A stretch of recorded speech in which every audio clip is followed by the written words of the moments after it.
Bom dia a todos, eu sou a Malu Pereira e nós estamos iniciando mais um episódio do Café com a Safrasul. Hoje a gente trouxe aqui uma convidada especial que está aqui comigo pelo Microsoft Teams, a Karina dos Santos Falcão, que é engenheira florestal, mestre em agronomia e é consultora ambiental no Carandá Engenharia e Soluções Ambientais. Oi Karina, seja muito bem-vinda. Olá Malu, bom dia. Eu que agradeço a vocês, ao pessoal da Safrasul. Já parabenizo também por essa iniciativa de estar abordando vários temas diferentes dentro de uma propriedade rural, principalmente voltado para a parte de pastagens. Obrigada, Karina. É um prazer para a gente poder trazer esse tipo de conteúdo aqui para os nossos espectadores do Café com a Safrasul. Karina, minha primeira pergunta para você é que eu queria que você comentasse um pouco mais sobre as aplicações do sensoriamento remoto nas propriedades rurais. Sim, Malu. Hoje o sensoriamento remoto já é visto como nossa realidade. Antes, nós tínhamos essa visão que o sensoriamento remoto era somente algo futurístico, daqui a uns anos, que ainda seria algo alcançável. E hoje não, hoje nós vemos que o sensoriamento remoto já é realidade e ele está no nosso dia a dia, de formas que nós nem imaginamos. Hoje mesmo, por exemplo, por nós estarmos aqui ao vivo, dando essa entrevista, mas de forma remota, cada um da sua casa, através de, no caso eu estou em casa, né? Através de smartphone, câmera, localização, olha que bacana, a gente tem essa informação em tempo real, e antes era algo que não se tinha, então o sensoriamento remoto está cada vez mais presente no nosso dia a dia. Tem até uma pesquisa do INPE, com o Sebrae e com a Embrapa, que eu achei muito interessante, ela até saiu no Globo Rural, onde falava exatamente disso, sobre a tecnologia no campo. Hoje o produtor rural, ele não está somente conectado, ele está super conectado.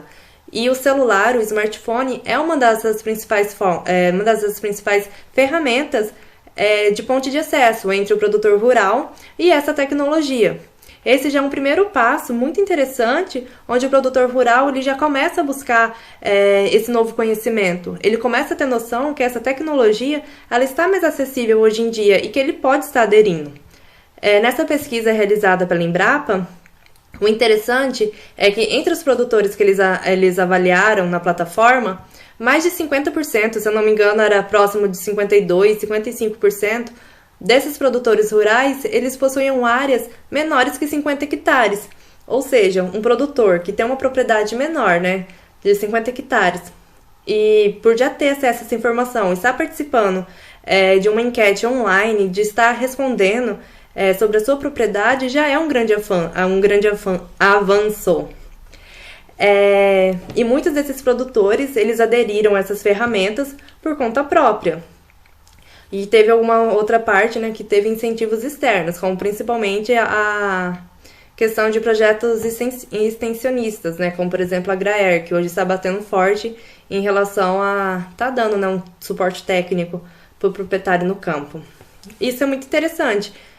E as principais fontes de ferramentas e as principais formas que eles utilizavam essa tecnologia era através do próprio smartphone, celular, como, por exemplo, o acesso à internet, onde eles buscavam alguma resposta rápida sobre algo que estava acontecendo na sua propriedade, e também utilizava principalmente para compra de insumos, para pesquisa de preço, para estar entrando em contato com os possíveis fornecedores, grupo de WhatsApp, eles conseguiam divulgar algum tipo de informação da sua propriedade, alguma produção, algum rebanho, em relação também a leilão, que hoje tem, não só hoje, já faz muito tempo que existe leilão online, que é transmitido pela televisão.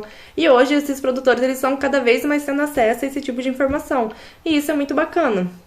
Então essa troca já começa a acontecer em relação às tecnologias. Antes nós tínhamos essa ideia que geoprocessamento, GPS, era algo difícil de ser mensurado.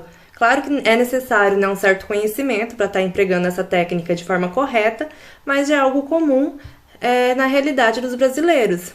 Hoje, assim, a informação está aí, temos que realmente ir atrás dela, quando ela não está batendo na nossa porta diretamente, Então, isso é muito bacana, isso já mostra esse avanço dessa parte de tecnologia entrando dentro das propriedades.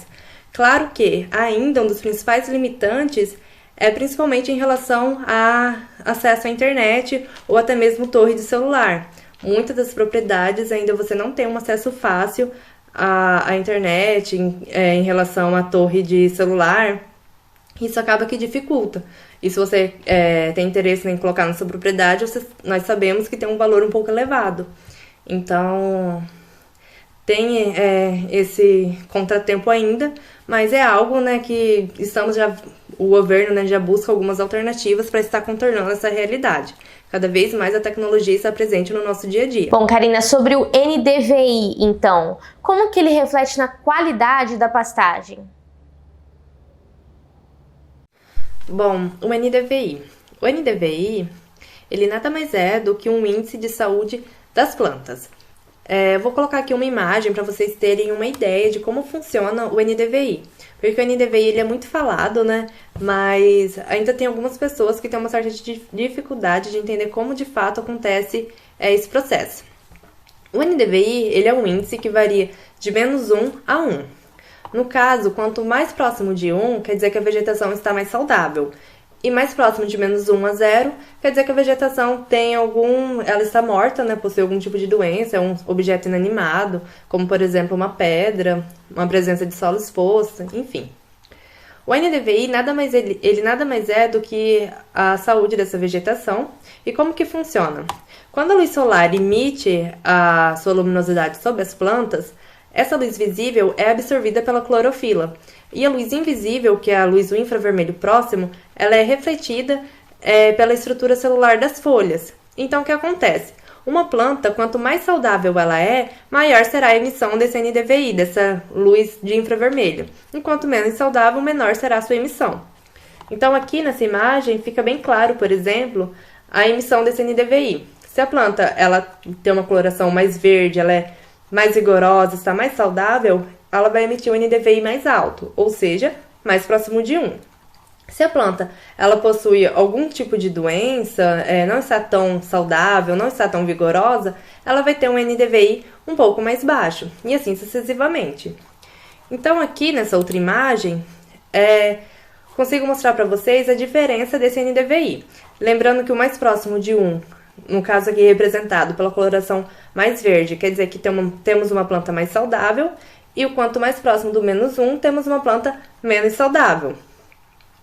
No caso aqui, como temos essa imagem perfeitamente formada, logo deduzimos que são estradas, né? São vias de acesso.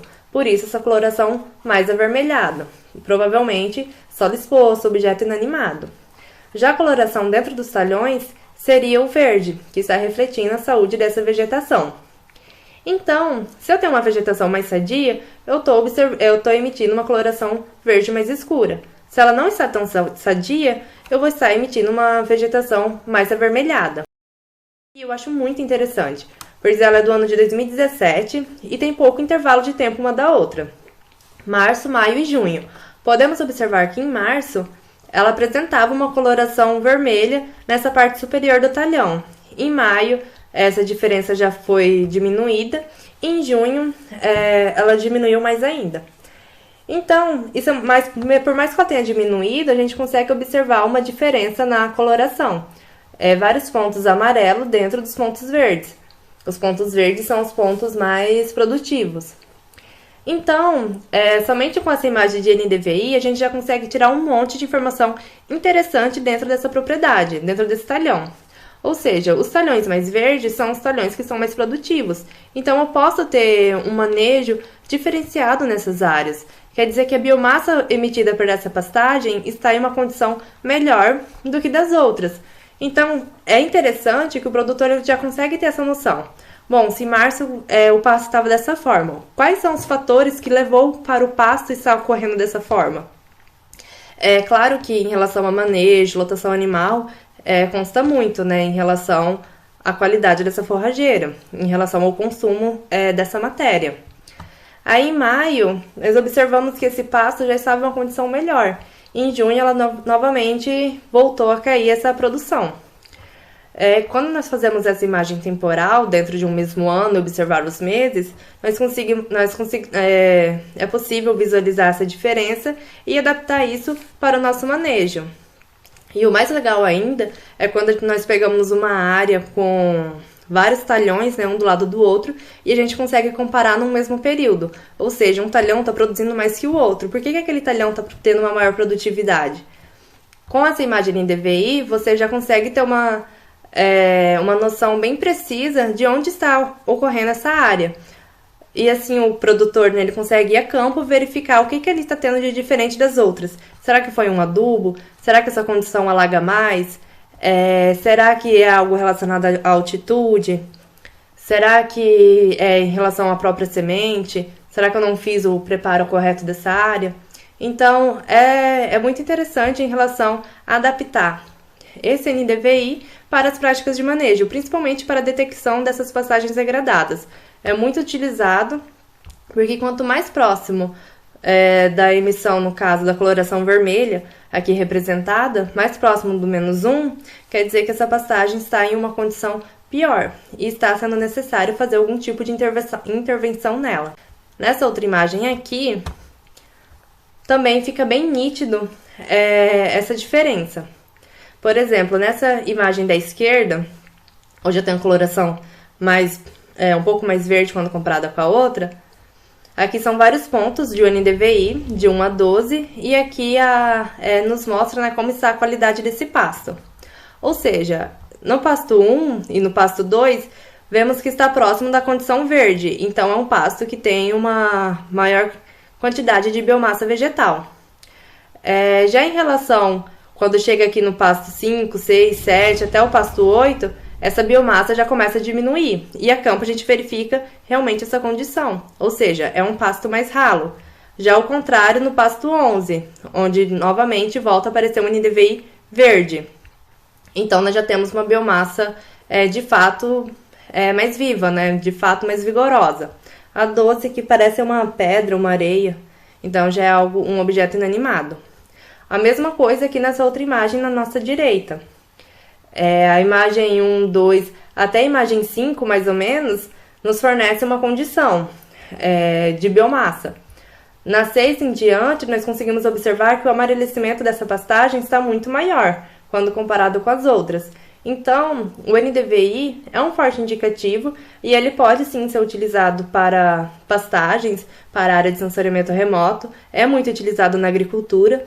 Na agricultura, o NDVI ele é muito utilizado para definir as zonas de manejo, ou seja, as áreas que são em vermelho, que são as áreas que estão produzindo menos, o agricultor normalmente ele entra com um manejo diferenciado nessas áreas. Ele faz uma análise do solo, uma análise foliar, uma análise um pouco mais física, né, para identificar quais são as características que está levando a essa produção menor. Sempre o objetivo do NDVI é você transformar a sua área o mais verde possível, né? Você definir zonas de manejo e fazer o manejo diferenciado em cada uma dessas zonas, de forma que todas elas se tornem produtivas. E dessa forma você também consegue economizar em relação ao insumo, principalmente em relação ao adubo. Se eu tenho uma área que já está com uma produção verde, digamos assim, que já está tendo uma boa produção, não tem por que eu colocar nessa área a mesma quantidade que eu ia colocar de adubo, a mesma quantidade de adubo que eu iria colocar numa área que não está produzindo tão bem. Entendi. E como que a gente pode contribuir para a preservação do solo?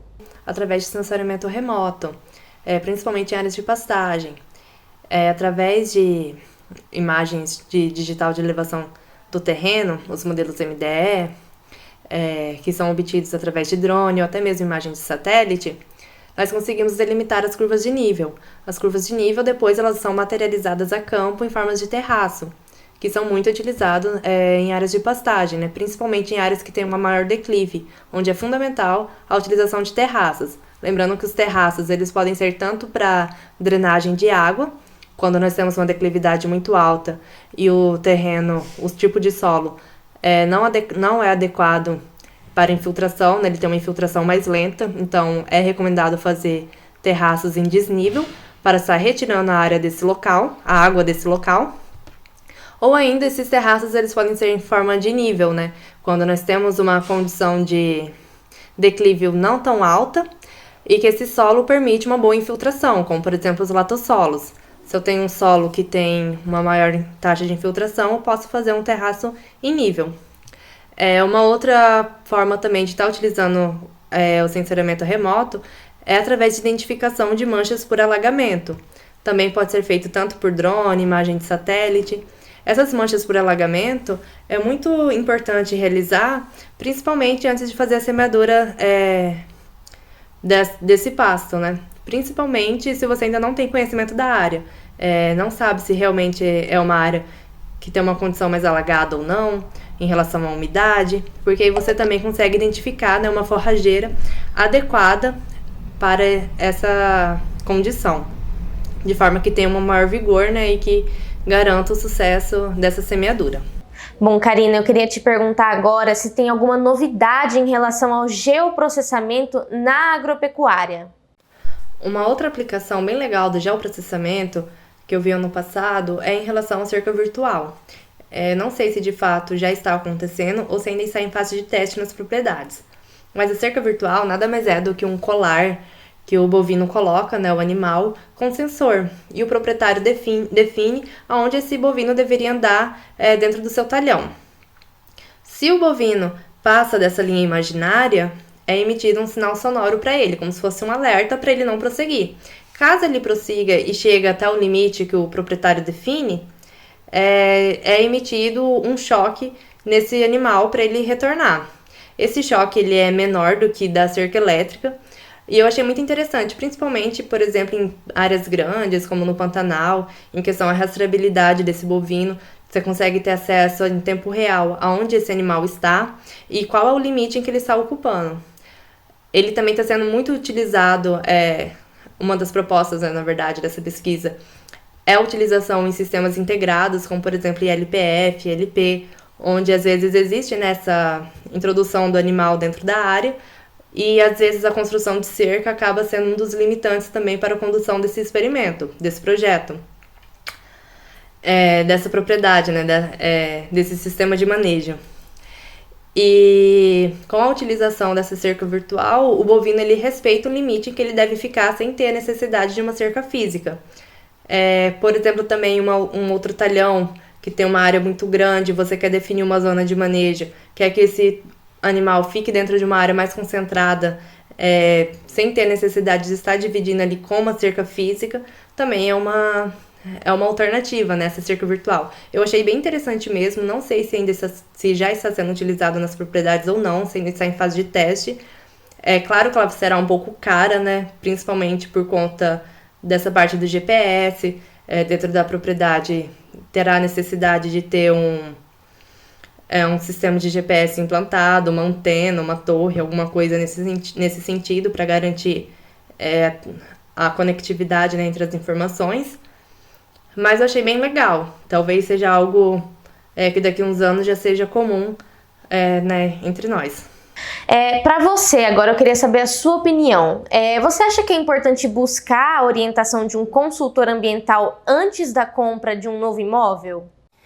Então, Malu, sim, é fundamental que um produtor rural, antes de realizar a compra de um novo imóvel, procure um consultor ambiental. Seja ele agrônomo, seja ele engenheiro florestal, alguém que seja capaz de realizar, fazer uma busca, né, um laudo técnico sobre como essa propriedade se encontra.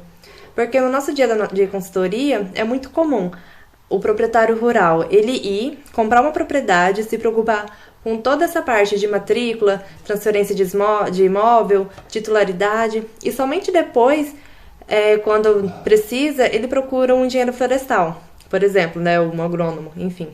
E quando realiza essa consulta, percebe que essa propriedade possui algumas pendências, às vezes tem multa, tem sanção administrativa, às vezes a propriedade nem pode estar funcionando, que no caso é uma situação de uma propriedade embargada em relação à sua atividade, isso porque tem algum tipo de passivo. E o que muitas pessoas ainda não sabem é que o passivo ambiental, ele acompanha a propriedade, ele não fica com o dono. Às vezes a pessoa pensa assim, bom, eu comprei a terra, ela já estava assim, já tinha essa condição, então a minha preocupação é somente daqui para frente. Se o antigo dono teve algum desmatamento ilegal nessa propriedade, abriu uma área, né, de supressão para conversão para pasto, agricultura, enfim, ou teve algum desmatamento na beira de córrego, curso hídrico, rio, nascente, e não fui eu que fiz, eu não tenho culpa disso, né? A culpa fica com o antigo proprietário. Mas não, um passivo ambiental, ele acompanha uma propriedade. E é muito importante estar falando sobre isso. Porque às vezes um produtor compra uma nova propriedade, realiza toda a parte de matrícula, e aí quando de fato vai começar a operar com a sua nova atividade, ele acaba que não pode operar porque ele tem alguns passivos que precisam ser regularizados antes do início dessa atividade. Então é importante estar frisando sobre isso. O passivo ambiental, ele sempre acompanha a propriedade. Se ela está irregular, o novo dono, ele é o responsável por esse passivo. Então é importante estar tendo essa regularização. Um dos passivos muito comum de acontecer hoje é em relação ao APP, que é a Área de Preservação Permanente. A área de preservação permanente mais comum que nós temos hoje são as beiras de córrego, curso hídrico, rio, nascente, olho d'água. E em torno dessas áreas, elas têm que ser protegidas por vegetação. Se você não tem a faixa mínima necessária em relação à preservação dessa área, você vai estar causando algum tipo de dano ao meio ambiente e você precisa estar recuperando essa área. Bom, Karina, a gente vai encerrando por aqui então, mas eu te agradeço imensamente pela sua participação aqui hoje. Certo, Malu. Eu que agradeço novamente o convite de vocês, da Safrasul, de estar aqui contribuindo de alguma forma. Tentei abordar um pouco de forma meio direta sobre as contribuições da consultoria ambiental com os pecuaristas. Espero ter contribuído de alguma forma. E é isso, agradeço desde já a atenção de vocês e obrigada. Até a próxima. Com certeza, Karina, foi de grande contribuição. Espero poder ver você mais vezes por aqui. Obrigada, viu? Bom, o nosso café vai ficando por aqui. Nossos telefones ficaram aí disponíveis durante todo o vídeo para vocês entrarem em contato com a gente, adquirir suas sementes ou tirar alguma dúvida. Também vou deixar aí linkado para vocês o nosso site, vai ficar disponível aqui no vídeo e na nossa descrição. Lá vocês podem dar uma olhada no nosso portfólio de sementes e entrar em contato com a gente também. O café vai ficando por aqui. Não se esqueçam de curtir e compartilhar esse vídeo com quem possa ter interesse. E a gente está de volta na quarta-feira que vem, 9 horas do horário de Brasília, trazendo novamente a melhor qualidade e também o melhor conteúdo. Bom dia e boa semana a todos!